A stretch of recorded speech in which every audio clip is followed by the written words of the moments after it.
Almost 3 weeks ago in Syria, more than 1,000 innocent people, including hundreds of children, were murdered in the worst chemical weapons attack of the 21st century.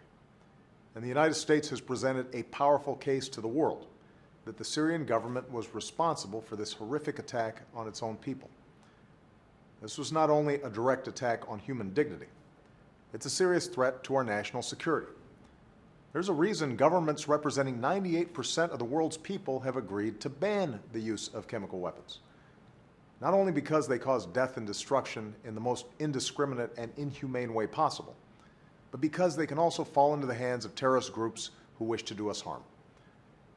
That's why last weekend I announced that, as Commander-in-Chief, I decided that the United States should take military action against the Syrian regime. This is not a decision I made lightly. Deciding to use military force is the most solemn decision we can make as a nation. As the leader of the world's oldest constitutional democracy, I also know that our country will be stronger if we act together, and our actions will be more effective. That's why I asked members of Congress to debate this issue and vote on authorizing the use of force. What we're not talking about is an open-ended intervention. This would not be another Iraq or Afghanistan.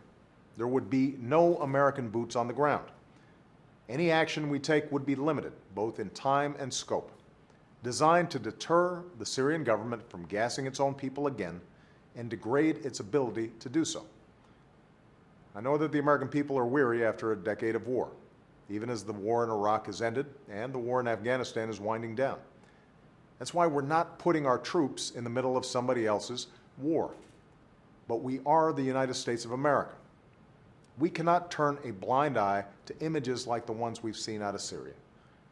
Failing to respond to this outrageous attack would increase the risk that chemical weapons could be used again, that they would fall into the hands of terrorists who might use them against us, and it would send a horrible signal to other nations that there would be no consequences for their use of these weapons, all of which would pose a serious threat to our national security. That's why we can't ignore chemical weapons attacks like this one, even if they happen halfway around the world. And that's why I call on members of Congress from both parties to come together and stand up for the kind of world we want to live in, the kind of world we want to leave our children and future generations.